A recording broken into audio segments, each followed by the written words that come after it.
আসসালামু আলাইকুম ভাই। ওয়ালাইকুম সালাম রহমতুল্লাহি ওয়া বারাকাতুহু। আছি, দয়াল রাখছে ভালো। আপনার পরিচয়টা যদি একটু দিতেন। আমার নাম মোহাম্মদ আবু ইউসুফ, বাড়ি হোমনা ফকির বাড়ি। আপনার আধ্যাত্মিক একটা পরিচয় আছে না, ওটা বলেন। আমি গাউসুল আজম শাহ সুফি হজরত হাজি বাহাউদ্দিন শাহ পীর সাহেব ওনার মাদ্দাজিল্লাহুল আলী ওনার ভক্ত। দরবারের নাম হোমনা পাক দরবার শরীফ। এটি ঘটনাটা শুরু করেন। ঘটনাটি আসলে কত সালের ঘটনা কি মনে আছে? হ্যাঁ মনে আছে, 2020-এর ঘটনা। আপনার নিজের ফ্যামিলির? হ্যাঁ, আমার পারিবারিক একজন সদস্য, আমার ছোট বোন। তো ঘটনাটি তার কাছ থেকে শোনা আমার এই ঘটনাটি। হ্যাঁ, নিজেও অবগত ছিলাম যে বিষয়টি আসলে তার স্কুলে ঘটনাটি। খাদিজা স্কুল হোমনাতে অবস্থিত। মরহুম MK আনোয়ার সাহেব প্রতিষ্ঠাতা খাদিজা স্কুল, খাদিজা মেমোরিয়াল বালিকা উচ্চ বিদ্যালয়। তো SSC পাস করার পরে ওইখান থেকে পড়াশোনা করছে, SSC পাস করছে। করার পরে তার যে সার্টিফিকেট, SSC সার্টিফিকেট, ওইটা উঠাইছে বাড়িতে আনছে। আনার পরে এই SSC সার্টিফিকেট দিয়ে চাকরির জন্য আবেদন করছে বা আরও অন্যান্য কোনো কাজে অ্যাপ্লাই করছে। তো একদিন সার্টিফিকেট হঠাৎ করে হারাই গেছে বাসা থেকে। তো অনেক খোঁজাখুঁজির পরও পাওয়া যায় নাই। তো এর মধ্যে তারা তো জানে আমি যে দরবার শরীফে ভক্ত বা আসা যাওয়া করি। তো আমার কাছে বলল, আমার পরিবারের লোকজন বলল যে তুই তো ওইখানে যাস, হুজুরের কাছে একটু বিষয়টা একটু বলিস তো, কিছু করা যায় কিনা বা এরকম। তো আমি দরবারে আসা যাওয়া করি। তো পীর সাহেব হুজুর কাছে একদিন বলছিলাম যে বাজান এরকম সার্টিফিকেট তো উঠাই আনা হয়েছে, তো এখন তো সার্টিফিকেটটা পাওয়া যাচ্ছে না, একটু দেখেন বাজান, একটু দোয়া করেন। তো পীর সাহেব হুজুর বললেন যে খুব খোঁজাখুঁজি করে দেখো। তো এরকম দ্বিতীয় দিন, প্রথম দিন প্রশ্ন এরকম বললাম ওনার কাছে, বলার পরে চলে আসলাম। তো উনি বলাতে আর একটু খোঁজাখুঁজি করে দেখলাম। তো অনেক খোঁজাখুঁজির পরেই আসলে ওনার কাছে গেছি। তারপরেও উনি বলছে যে খোঁজাখুঁজি করে একটু দেখো, খুঁজে দেখো, এতটুকুই, তেমন বেশি কিছু বলে নাই, বলছে যে খুঁজে দেখো।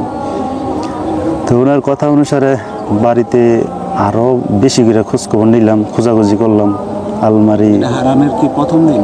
এটা হ্যাঁ, প্রথম দিন হুজুরের কাছে নালিশটা দেওয়া, খুঁজে দেখো। হ্যাঁ, খুঁজে দেখো, হ্যাঁ প্রথম দিন। তো এরকম অনেক খোঁজাখুঁজি করলাম, করার পরে পাওয়া যায় নাই। তো আরেক দিন, দ্বিতীয় দিন বাজানের কাছে বললাম যে বাজান এরকম বিষয় পাওয়া যায় নাই। তো বলছে খুঁজে দেখো, ভালো করে খুঁজে দেখো। তো খোঁজাখুঁজির পরে পাওয়া যায় নাই। পরে বাজান বলছে যে স্কুলে যাও, স্কুলেও দেখো ওইখানেও আছে কিনা। তো আমরা তো জানি সার্টিফিকেট উঠে ফেলছি। তো সার্টিফিকেট তো স্কুলে যাওয়ার আর কথাই না, যেহেতু সার্টিফিকেট স্কুল থেকে উঠে আনার পরে বিভিন্ন জায়গায় চাকরির আবেদনও করা হয়েছে, অন্যান্য কাজেও ব্যবহার হয়েছে। তারপরও যেহেতু উনি বলছে যে স্কুলে দেখার জন্য, তো আমার বোন সহ আরও কয়েকজন গেলাম।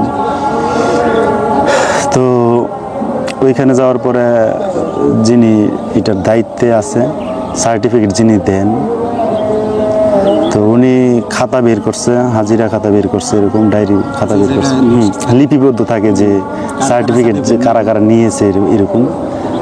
তো ওই খাতা বের করে দেখে যে সার্টিফিকেট নেওয়া হয়ে গেছে।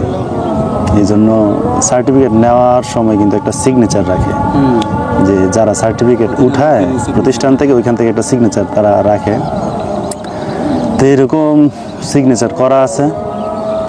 তো পরে বলতেছে যে আপনারা তো সার্টিফিকেট নিয়ে গেছেন, তো আমরা তো সার্টিফিকেট নেই নাই, আমরা তো সার্টিফিকেট নিয়েছি, এটা তো আমরা জানি। তো উনিও বলতেছে, প্রতিষ্ঠানের উনিও বলতেছে যে সার্টিফিকেট নিয়ে গেছেন, যেহেতু স্বাক্ষর আছে। তো তা আমরা আর ওইটার প্রকাশ করি না যে সার্টিফিকেট তো আমরা নিয়ে গেছি, কারণ আমরা তো জানি যে আমরা সার্টিফিকেট নিয়ে গেছি। তারপরেও আসলাম, যেহেতু পীর সাহেব হুজুর বলছে যে দেখো স্কুলে দেখো। তো যাওয়ার পরে দেখলাম যে উনি সিগনেচার যেহেতু করা আছে, তারপরে উনি কি মনে করে যেন হঠাৎ করে এরকম আবার ওই নথিপত্র বের করতেছে যে 2020 সালে যে পাশ করা সার্টিফিকেট যেই ফাইলে থাকে। তো ওই ফাইল উনি খুললো, ওনাকে বলি নাই খোঁজাখুঁজি করে দেখার জন্য, উনি নিজে থেকে এটা নিজের মনে জাগছে যে একটু খুঁজে দেখি। তো উনি ফাইল 2020 সালের যে নথিপত্র উনি বের করছে, বের করার পরে খোঁজাখুঁজি করে দেখছে যে সার্টিফিকেট ওইখানেই আছে। তো উনি তো একটু অবাক যে আসলে সার্টিফিকেট যেহেতু নিয়ে গেছে, তাইলে স্বাক্ষর আছে, তাইলে তো এইখানে তো থাকার কোনো কথাই না, প্রশ্নই আসে না যে এইখানে সার্টিফিকেট থাকবে। তো পরে যাই হোক, তো সার্টিফিকেট নিয়ে আসলাম। আনার পরে পরিবারের সবাই তো অনেক খুশি যে সার্টিফিকেটটা তারা পাওয়া গেল। হ্যাঁ, পরবর্তীতে দরবারও জানানো হয়েছে পরিবারের, তারা জানাইছে যে সার্টিফিকেট পাওয়া গেছে। যাক, আলহামদুলিল্লাহ। তা আসলে রহস্যটা আসলে দরবারে কোন বিষয়টা, যে এই যে সার্টিফিকেটটা পাওয়া গেল সাইন করার পরেও, এটা আসলে কারণটা কি বা কোনো রহস্য আছে কিনা? এটা রহস্য আসলে এটা আল্লাহ পাক ভালো জানে, মুর্শিদ বাবা জানো, তিনিও ভালো জানে। আসলে আমরা তো আসলে এই ব্যাপারে আসলে আমরা জানি না যে সার্টিফিকেট উঠানোর পরে স্কুলে কিভাবে গেল, ওইটা তো কোনো প্রশ্নই আসে না। পরবর্তীতে আমরা এইভাবে জানাইছি পরিবারে, তারা জানাইছে যে সার্টিফিকেট পাওয়া গেছে। না, উনি তেমন কিছু বলে নাই, তিনি শুধু বলছে যে ওইখানে যাই দেখো। তো আপনি তো অনেকদিন যাবত আমাদের দরবারে মুরিদ আছেন, কত বছর হইব? 7 বছর 8 বছর? হ্যাঁ, আমি মুরিদ আছি 7-8 বছর, 8 বছর হবে আর কি, এরকমই হবে। আপনার এই লং টার্ম একটা জার্নিতে আপনি দরবারে থাকার ফলে অনেক কিছু দেখছেন, বুঝতে পারছেন। জি জি, হ্যাঁ, আসলে হক্কানি কামেল পীরের যে যারা বর্তমানে মুরিদ হইতে চায় বা ইচ্ছুক, তাদের উদ্দেশ্যে যদি কিছু বলেন। তাদের উদ্দেশ্যে আমার একটা কথা বলতে চাই যে সত্য আসলে সবাই খোঁজে, কিন্তু আসলে সবাই খুঁজে পায় না। আর যে একবার সত্য খুঁজে পায় সে কখনোই ত্যাগ করে না, সেটা যে কোনো কিছুর মূল্যই হোক, সে সত্যকে আঁকড়াই ধরে।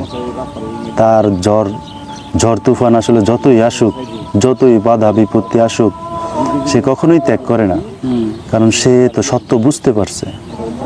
কিন্তু বোঝাটাই মেন বিষয়। এই জন্য প্রতিটা মানুষকে আমার একটা বলা যে সবাই আসেন দরবারে, এসে বসেন, মুর্শিদ কেবলা বাবাজানের সাথে একটু কথা বলেন, দেখেন সত্য, তখন আপনি বুঝতে পারবেন। আপনি সত্য বুঝতে চাইলে আপনি দরবারে আসতে হবে, সময় দিতে হবে। যদি সময় দেওয়া যায় তাইলে সে সত্যটা বুঝতে পারবে। অবশ্যই অবশ্যই অবশ্যই, হ্যাঁ, আসলে হক্কানি কামেল পীর যারা, তারা তাদের চিন্তা চেতনা বা ভাবনা যে প্রতিটা পথভ্রষ্ট মানুষ বা দিন বুঝে না, তাদেরকে দিনের পথে আনা এবং তাদেরকে পবিত্র করে আল্লাহ রাসূল পর্যন্ত পৌঁছে দেওয়া, এটা আসলে তাদের মানে হক্কানি কামেল পীর ওনাদের চাওয়া পাওয়া বা ইচ্ছা চেষ্টা। আর পৃথিবীর শুরু থেকে এখন পর্যন্ত তো হাজার হাজার পৃথিবীতে উলিয়া আসছে মানুষের কল্যাণে। জি, তো আমরা তো ওনারে পাইছি, মানুষ অনেকে চিনে, অনেকে চিনে না, অনেকে মুরিদ হইতে ইচ্ছুক, ভয় পায়। আসলে আমি একটু শুরু থেকেই বলি, আমরা যখন বিশেষ করে আমি যখন নতুন যাই, আমি তো প্রথমত আসা যাওয়া করছে, আমাকে একজন দাওয়াত করছে যে ভাই আসেন, আমরা 4-5 জন একসাথে। হ্যাঁ, যে আমাদের গ্রুপে এরকম 4-5 জন বা 7-8 জন একটা সদস্য ছিল। তো তারা আজকে বিভিন্ন জায়গায় আছে, বিভিন্ন দায়িত্বে আছে। তো এরকম মাঝে মধ্যে মাসিক মাহফিল আবার তাবারুকের আয়োজন করা হয়। আর আরেকটু বলে রাখি, আমি হোমনা পাক দরবার শরীফে গাউসুল আজম শাহ সুফি হাজি বাহাউদ্দিন চিস্তি মাদ্দাজিল্লাহুল আলী পীর সাহেব হোমনা পাক দরবার শরীফ। এই দরবারে প্রতি সোমবারে মাহফিল অনুষ্ঠিত হয়। শুধু রমজান মাস সারা বছরই মাহফিল হয়। যদি সেটা ঈদের দিনও পড়ে তাইলে ঈদের দিনও হয় মাহফিল কোনো বন্ধ নাই। আর প্রতি সোমবারে এই মাহফিল, এর মধ্যে প্রতি মাসের যে প্রথম যে সোমবার, প্রতি ইংরেজি মাসের প্রথম সোমবারে মাসিক মাহফিল অনুষ্ঠিত হয়। এই মাহফিল আবার খিচুড়ির আয়োজন করা হয়, খুব বরকতপূর্ণ খিচুড়ি, খুব নেয়ামত বরকত। এই বরকতপূর্ণ তাবারুক খেয়ে অনেকের অনেক রোগ শিফা হয়েছে এবং কি অনেকে উপকৃত হয়েছে। আমরা এরকমও দেখেছি, অনেকে বলেছে যে অনেক উপকৃত নাকি তারা হয়েছে। তো এরকম মাসিক মাহফিলে আমরা 7-8 জন এরকম যেতাম দরবারে। তো আমরা যাওয়ার পরে অনেকে ওনারা দরবারে অন্যান্য যে মেহমান বা ভক্তবৃন্দ দূর দূরান্ত থেকে আসতো, এরকম ভক্তবৃন্দরা যারা আসতো তারা ওয়াজ নসিহত শুনতো। বিভিন্ন রকম আলেম ওলামা পীর মাশায়েখগণ দরবারে উপস্থিত হন মাহফিলগুলোতে। অন্যান্য সময় আসে কিন্তু মাহফিলগুলোতে একটু বেশি আসে। তো আমরা যেতাম, যাওয়ার পরে তাবারুক যে খিচুড়ি ওইটা আমরা খাইতাম, আমাদের কাছে অনেক ভালো লাগতো, খুবই সুস্বাদু হয়। তো আমরা তাবারুক খেয়ে চলে আসতাম। তা আবারও এরকম মাসিক মাহফিল এর সময় আসলে দাওয়াত করা হতো। একজনে বলতো যে চল আজকে তো মাসিক মাহফিল, দরবারে যাই, দরবারে তাবারুকটা তো অনেক ভাল লাগে, অনেক সুস্বাদু, এরকম তো আসলে বাসায় এরকম সুস্বাদু হয় না, চল যাই খাই। তো যাইতাম এরকম দরবারে যাইয়া এরকম তাবারুক খাইতাম। পার্সোনালি হ্যাঁ, আমি বিষয়টাতে আসতেছি। তো এরকম আসা যাওয়া করতাম, তাবারুক খাইতাম। আসলে তখনকার নিয়তরা বা এরকম চিন্তাধারাই ছিল যে একটু তাবারুক খাই, দেখি ভাল লাগে। তো ভাল লাগে, যাইতাম। তো মাঝে মধ্যে নিজের কাছে একটু খারাপ লাগতে শুরু করে, বা একটু খারাপ লাগে মাঝে মধ্যে, এরকম খারাপ লাগতো যে আমরা তাবারুক খাই, এইখান দিয়ে লোকজন ওয়াজ নসিহত শুনে, আমরা খেয়ে চলে আসি। তো নিজের কাছে একটু মাঝে মধ্যে খারাপ লাগতো আর কি, যে আমরা একটু বসলেও তো পারি, একটু শুনলেও তো পারি, আমরা তো মুসলমান। তো এরকম খারাপ লাগতেছে। পরে একটা পর্যায়ে বসতাম যে না, আজকে একটু বয়ান শুনি, দেখি না কি হয়, বা একটু শুনি যেহেতু সময় আছে। তো এরকম মাঝে মধ্যে মাহফিল শুনতাম, ওয়াজ নসিহত, মূল্যবান বক্তব্য, বয়ান শুনতাম। আলেম ওলামারাও বয়ান করতো, আবার মুর্শিদ কেবলা বাবাজনও বয়ান করতো। তো এর মধ্যে আসা যাওয়া করতেছি, খুব ভালো লাগতেছে আমাদের কাছে। মানে আমাদের গ্রুপ যেই সার্কেল, সবাই যেতাম, সবার কাছে একটু ভালো লাগতেছে। তো মাঝে মধ্যে আমাদের সার্কেলের একজন আছে, উনি এরকম বলতো যে আমরা যেহেতু আমাদের কাছে ভালো লাগতেছে, আমরা প্রায় সময় তো গেলে পারি, আমরা তো অবসরে আছি এখন, মাঝে মধ্যে একটু দরবারে যাই বসি, বা বসলে তো ভালোই লাগে, কথাবার্তা শুনি। হ্যাঁ, এটা 17-18 দিকে ঘটনা, অক্টোবর, হ্যাঁ ঠিক আছে, এক জায়গায় ঠিক ধরেছেন। তো এরকম বসলেও তো পারি। তো একজনে এরকম বলতো যে আজকে আমরা সপ্তাহে 1 দিন বসবো বা 2 দিন বসবো, এরকম দিন তারিখ নির্ধারণ করতো। তো এরকম আমরা সবাই সম্মতি দিতাম যে ঠিক আছে, আমরা একটু বসি না। তো এরকম মাঝে মধ্যে এরকম বসতাম। তো পীর মুর্শিদ কেবলা বাবাজানের সাথে কথাবার্তা বলতাম। তো ওনার কাছে ইসলাম সম্বন্ধে আসলে কম বেশি অনেকেরই জানার অনেক ইচ্ছা থাকে, বা অনেক এরকম প্রশ্ন তো অনেকের মাঝেই থাকে যে এরকম একটু এই বিষয়টা একটু বুঝতে চাই বা বুঝি, বা বিষয়টা কি এরকম। তো এরকম আমরা মাঝে মাঝে প্রশ্ন করতাম, যে জিজ্ঞাসা করতাম। তো উনি উত্তর দিত। ওনার এই প্রশ্নের আমাদের এই প্রশ্ন করার উত্তর উনি এমনভাবে উত্তর দিত, খুবই ভালো লাগে। যে মানে কিছু জিনিস আছে, ভালো লাগাটা যে কতটুক লেভেলের, এটা আসলে অন্য কেউ উপলব্ধি করার মতো না। যে ভালো লাগার উপলব্ধি বা ঘ্রাণ বা স্বাদ, যেটাই বলি, যার মাঝে আছে বা যে পায় আর স্বাদ মজা, আসলে সেই বুঝতে পারে। তো এরকম আমাদের কাছে অনেক ভালো লাগতো যে বাবা জানে এত সুন্দর করে উত্তর দেয়, আর কথার মাঝেও যে এত গভীরতা থাকে বা আছে, এই বিষয়গুলো শুরুতে আগে আমাদের এরকম ছিল না। আমাদের তো বয়স কম ছিল, আমরা এরকম অন্যরকম ঘোরাফেরা চলাফেরা এরকম করতাম। তো এই বিষয়ে তো আমাদের তেমন একটা জ্ঞান ছিল না। তা আসা যাওয়া করতাম, তো এরকম প্রশ্ন করতাম। তো তো অনেক ভালো লাগতো। তো এর মাঝে আর আরেকটি ঘটনা আমরা বলি, এই ঘটনা চলাকালীন সময় এর ভিতরে একটা ঘটনা ঘটছে। আমাদের বন্ধু শরীফ, সে বর্তমানে দেশের বাইরে আছে। যাই হোক, ঘটনাতে আমরা চলে যাই। তো তারা বাড়িতে বিড়াল পুষতো। তো তারা আবার বিড়ালকে অনেক পছন্দ করতো, বা বিড়ালের পিছনে অনেক টাকা পয়সা ব্যয় করতো। কোনো অসুখ বিসুখ হইলে এরকম ডাক্তারের কাছে নিয়ে যেত, তারপরে অনলাইনে ক্যাট ফুড অর্ডার করে আনতো। তো বিড়ালকে তারা অনেক পছন্দ করতো, এরকম যত্ন করতো। তো একদিন তাদের বিড়ালটা হারায় যায়, বাসা থেকে বের হয়ে কোথায় যে চলে গেছে খুঁজে পায় না। তো এরকম খুঁজে পায় না, তো 1 সপ্তাহের উপরে হয়ে গেছে, বিড়ালটা পায় না। তো তার আম্মা, মানে শরীফ যে যার বিড়ালটা হারাই গেছে, তার আম্মা আবার তাকে 1000 টাকা দিচ্ছে, বলতেছে যে কোনো মসজিদ মাদ্রাসায় দেওয়ার জন্য আর কি, যেহেতু বিড়ালটা পাওয়া যাইতেছে না। তা আমরা যে এই ফাঁকে যে আমরা যে দরবারে আসা যাওয়া করি, তা আমরা তো সবাই জানি। তো হ্যাঁ, আবার বিষয়টা আমার কাছে শেয়ার করছে যে এরকম আম্মা তো টাকা দিছে 1000। এটা বলছে যে মসজিদ মাদ্রাসা, এরকম নির্দিষ্ট কোনো মসজিদ বা মাদ্রাসার কথা বলে নাই।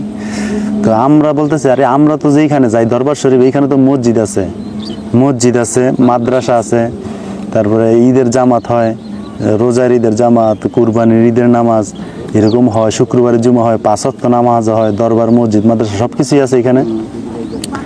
এতিমদের জন্য থাকা খাওয়া ফ্রি, এরকম ব্যবস্থা আছে, যেটাকে বলে আপনার ওই কি যেন বলে ওইটাকে, হ্যাঁ এতিমখানা আছে এরকম। তো পরে আমরা বললাম, তো সে বলতেছে, আরে আমরা তো ঠিক আছে আম্মা দিয়েছে, কিন্তু এটা হুজুরের কাছে, মানে পীর সাহেব হুজুরের কাছে, বাহাউদ্দিন পীর সাহেব হুজুরের কাছে কিভাবে বলি, এটা তো একটু লজ্জা লাগতেছে। তো আমার কাছে বললো, তা আমি বলতেছি যে লজ্জার তো কিছু নেই, তুই আমার সাথে চল, যা বলার আমি বলবো, তুই শুধু সাথে থাকিস। তো ঠিক আছে, তারে দুজনে আমরা আসলাম। আসার পরে বাজানের কাছে বসলাম, বাজানে বসে আছে, দেখলাম যে কিতাবাদি মনে হয় পড়তেছিল এরকম। তো বসে আছে, তো ওরে বললাম, সালাম টালাম করলাম। তো বললাম যে বাজান, তখন আমরা হুজুর ডাকি আর কি, নতুন তখন তো মুরিদ হই নাই, হুজুর ডাকি। তো বলতেছে যে হুজুর, যে এরা তো একটা বিড়াল পোষে, তো তারা তো বিড়ালটাকে অনেক যত্ন করে, বিড়ালটা তো 1 সপ্তাহের উপরে হয়ে গেছে, অনেক খোঁজাখুঁজি করে দেখছে, পাওয়া যায় না। তো তার আম্মা 1000 টাকা দিছে মসজিদ মাদ্রাসা দেওয়ার জন্য, এইখানে তো মসজিদ মাদ্রাসা আছে, তো এই হাদিয়াটা ধরেন, রাখেন, আর দোয়া করবেন যেন বিড়ালটা যেন যেখানেই থাকে ভালো থাকে, অথবা যেন ফিরে আসে। তো বাবাজান একটু মুচকি হাসলেন, যে বলতেছে যে অনেকে তো অনেক নালিশ করে, তো এরকম বিড়াল নিয়ে তো কেউ নালিশ করে না, এরকম বলে একটু মুচকি একটা হাসি দিলেন। তারপরে আমরা নালিশ শেষ করে আসলাম। আসার পরে দেখলাম যে তারা দেখতে পাইলো যে সন্ধ্যার দিকে তাদের দরজার সামনে আইসা বিড়াল উপস্থিত। তো তারপরে তারা তো অনেক খুশি যে তাদের বিড়ালটা পাওয়া গেল, হ্যাঁ, আদরের একটা শখের একটা জিনিস। তো তাদের কাছে, তাদের পরিবার অনেক খুশি যে বিড়ালটা এতদিন যাবত পাই না, আজকে পাওয়া গেল। তো এই ছিল আরো একটি ঘটনা। আসলে হোমনা পাক দরবার শরীফে আপনাদের আসা যাওয়া শুরু, হ্যাঁ, এইভাবেই আসা যাওয়া আমাদের শুরু আর কি। এর মধ্যে থেকে অনেক ঘটনা অনেকের সাথেই ঘটছে। তো তার মাঝেও একটি বা দুটি ঘটনা শেয়ার করলাম। এরকম অসংখ্য দরবার শরীফের ঘটনা আছে। আর আসলে আল্লাহর ওলিদের কারামত সত্য, আর আল্লাহর ওলিদের অনেক কারামত, তাদেরকে আল্লাহ পাক এরকম স্পেশাল পাওয়ার। দুনিয়া তাদের মেসেজ হচ্ছে এরকম যে তারা অবশ্যই দরবারে আসা যাওয়া করুক, বা সময় দেওয়াটা জরুরি, কারণ যেহেতু আমরা দুনিয়াতে চিরস্থায়ী নয়। একটা মানুষের সাথে চলাফেরা করলে কিন্তু বোঝা যায়, হ্যাঁ, তার সাথে কিন্তু চলাফেরা করতে হবে, হ্যাঁ, কথা শুনতে হবে। আর আসলে মুরিদ হইতে হইলে আসলে বিষয়টি এরকম যে আসা যাওয়া করতে হবে, করার ফলে তার একটা ইচ্ছা নিয়ে, ক্ষুধা নিয়ে, যে এরকম যে আমি তো মারা যাবো একটা সময়, তো দুনিয়া থাকতেই যেন আমি নিজেকে ওইভাবে প্রস্তুত করে আল্লাহ রাসূল পর্যন্ত যেন পৌঁছাইতে পারি, নিজেকে সংশোধন করতে পারি, বা আমি যে এত অপরাধী গুনাহগার, আমি যেন আমার নিজেকে ভালো একজন মানুষ হিসাবে প্রতিষ্ঠিত করতে পারি। তো এরকম ধ্যান ধারণা যাদের আছে তারা তো অবশ্যই যাবে, অবশ্যই দরবারে আসা যাওয়া করবে, এবং কি মুর্শিদ কেবলা বাবাজানের সাথে কথাবার্তা বলবে। এই বিষয়ে কোনো কিছু জানার বাকি থাকলে বা দরকার। ইসলামিক বিষয়ে অনেক কিছু জানার প্রশ্ন থাকে অনেকের মাঝে, এরকম প্রশ্ন করবে, তারপরে মুর্শিদ কেবলার কথা শুনবে। তো এরকম যখন একটা মানুষ তার কথা বলে, তখন সেই মানুষটা কিন্তু অবশ্যই দরবার সম্পর্কে তার একটা আইডিয়া হয়, ধারণা হয়।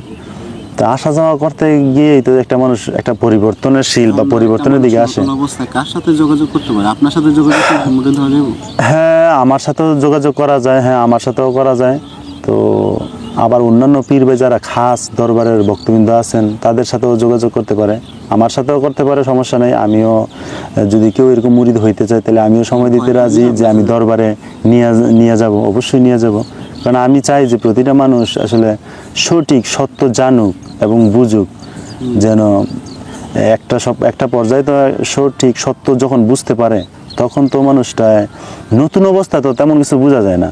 আসা যাওয়া করার ফলে যখন বুঝতে পারে যে আসলে এটা সত্য বা এটা সঠিক, বা উনি একজন হক্কানি, একজন কামেলে মুকাম্মেল, আল্লাহর ওলি, বড় মাপের একজন গাউস কুতুব, এরকম বড় মাপের যে একজন কামেল, এটা তো তখন আসা যাওয়া করার ফলে না বুঝতে পারে।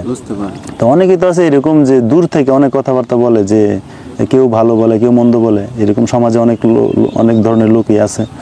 তো দূর থেকে আসলে ভালো মন্দ এরকম না কইরা যদি তারা আসে, দরবারে আসে, বসে, কথাবার্তা শোনে, বলে, তাইলে সবচেয়ে উত্তম হয়। আর আমি সর্বদাই প্রস্তুত বা উপস্থিত, যদি কেউ দরবারে শরীফে যাইতে চায়, তাহলে আমি অবশ্যই তাকে নিয়ে যাব।